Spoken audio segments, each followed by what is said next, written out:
UP పార్టీలన్నీ ఆఖరి విడతపై దృష్టి పెట్టాయి. ఆయా ప్రాంతాల్లో ప్రముఖ నాయకులు ముమ్మరంగా ప్రచారం చేస్తున్నారు. జనంపై హామీలు గుప్పిస్తూ ఓట్లు కొల్లగొట్టేందుకు తీవ్రంగా శ్రమిస్తున్నారు. ఉత్తరప్రదేశ్ చివరి అంకంలోనూ పట్టు నిలుపుకునేందుకు పార్టీలు ప్రయత్నాలు సాగిస్తున్నాయి. ఓటర్లను ఆకట్టుకునేందుకు తమ వంతు ప్రయత్నాలు సాగిస్తున్నాయి. వెనుకబడిన రాష్ట్రాన్ని అభివృద్ధి పథంలో నడిపించేందుకు అవకాశం ఇవ్వాలని అభ్యర్థిస్తున్నాయి. కాంగ్రెస్ కు పూర్వ వైభవం కోసం కృషి చేస్తున్న ఆ పార్టీ ప్రధాన కార్యదర్శి రాహుల్ గాంధీ బరేలీలో రోడ్ షో నిర్వహించారు.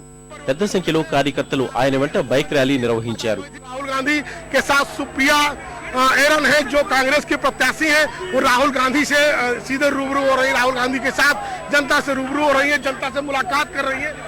कांग्रेसी नेताओं में काफी असमंजस की स्थिति पैदा हो गई थी, जिसके चलते आनंद भवन में प्रशासन ने मुख्य मार्ग जो में రాష్ట్రీయ లోక్ మంచ్ ఉపాధ్యక్షురాలు జయప్రద తన కార్యక్షేత్రం రాంపూర్లో ప్రచారం చేశారు.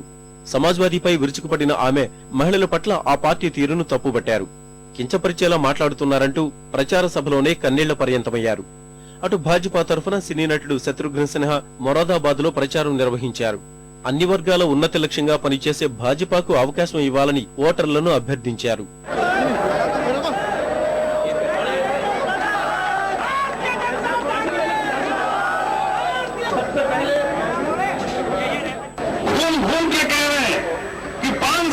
मौका दो, 22 साल आपने मौका दिया हम तमाम लोगों को या विपक्षी दलों को। जब तक हमारे ग्रामीण क्षेत्रों का, हमारे गरीबों का, हमारे दलितों का, हमारे अपने परिवार का, उस तबके को जिसको पिछड़ा कहा जाता है, जब तक आप उनको मुख्य धारा में नहीं लाएंगे तब तक इंडिया शाइनिंग कहने का कोई मायने नहीं होगा, तरक्की नहीं मानी जाएगी। అన్ని పార్టీల నుంచి ప్రముఖ నాయకులు ప్రచార పర్వంలో పాల్గొంటున్నారు. బీఎస్పీ అధినేత్రి ముఖ్యమంత్రి మాయావతి ఇవాళ షాజహాన్పూర్, పిలిభిత్ ప్రాంతాల్లో పర్యటించనున్నారు. భాజపా అగ్రనేత అద్వానీ షాజహాన్పూర్, లఖింపూర్లో పార్టీ అభ్యర్థుల తరఫున ప్రచారం చేస్తారు. సమాజ్వాదీ అధ్యక్షుడు ములాయం మొరాదాబాద్, బదౌన్, రాంపూర్లో, ఆయన కుమారుడు అఖిలేష్ లఖింపూర్లో పర్యటిస్తారు.